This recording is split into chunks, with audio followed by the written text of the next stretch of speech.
pleasure to meet y'all at last, and welcome back to Why Is That? And now, for today's episode, I'd very much like to get onto a question that actually talks a little bit about Why Is That itself. It simply just says, down here, why is that you want us to ask why is that questions in order for you to answer them? And simply put, I really would like to go ahead and explain why, because I do have lots to say about that anyway.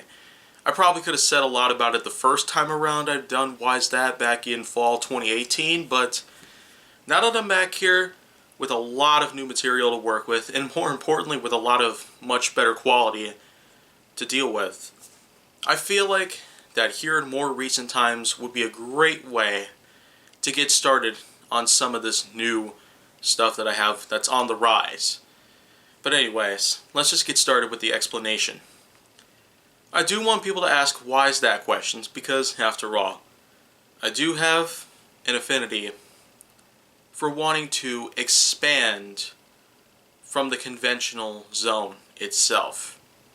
And when I'm talking about the conventional zone, I'm morally speaking of when it comes to Q&A based series or videos in general. I basically wouldn't want people to just go ahead and be as simple as possible and just ask me some questions that have anything to do with words like why, how, when, where, and etc. Because there's so many possible ways that you could probably go with it, and it probably would be overwhelming at some point. So that's kind of why I narrowed it down and eventually came up with Why's That. This way, I would allow people to have a bit of a creative input and be able to exercise their brains themselves. Not that I want to offend anyone because of their mental power or their capacity, but of course, it is what it is, and I do try to get as much people to ask me questions of that sort when and if it's possible. And so, considering how I'm in the second season for this, it kind of seems belated.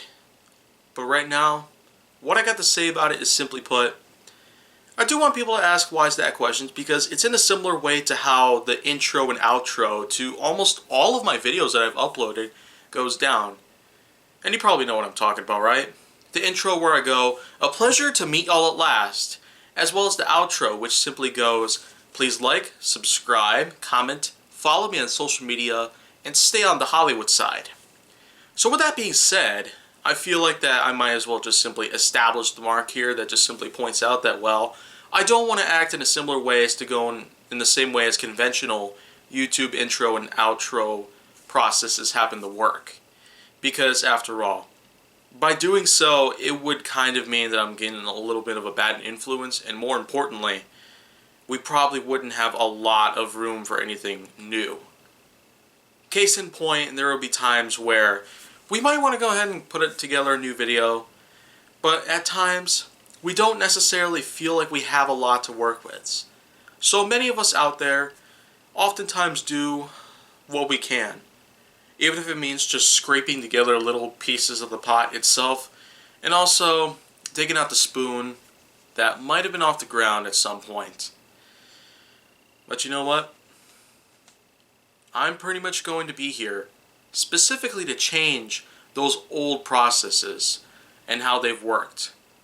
They may have worked back then, but they sure may not work today. Especially when we're living in a much more complicated lifestyle and there's a lot of problems that seem to be taking place. Especially with what we're going through right now. And I mean problems.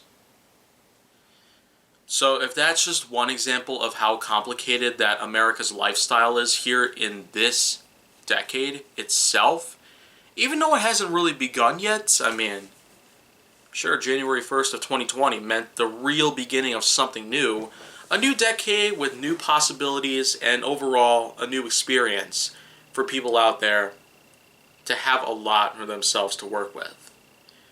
But the truth is that, well, unless, of course, we have ourselves a lot of creative inputs on our projects, then, well, we can't really expect a lot of payoff from it.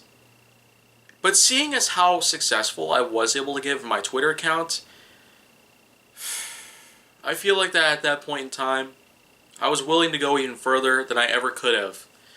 So that's pretty much what I got to say about that. But in general, why is that questions are simply put my methodology of allowing creative inputs to be utilized at all costs.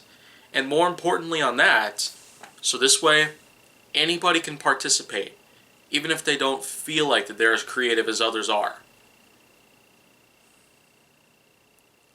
So that's pretty much it that I got there for that question in general. But if you want to see more, go down on my channel. Make sure that you like, subscribe, comment, follow me on social media, and stay on the Hollywood side.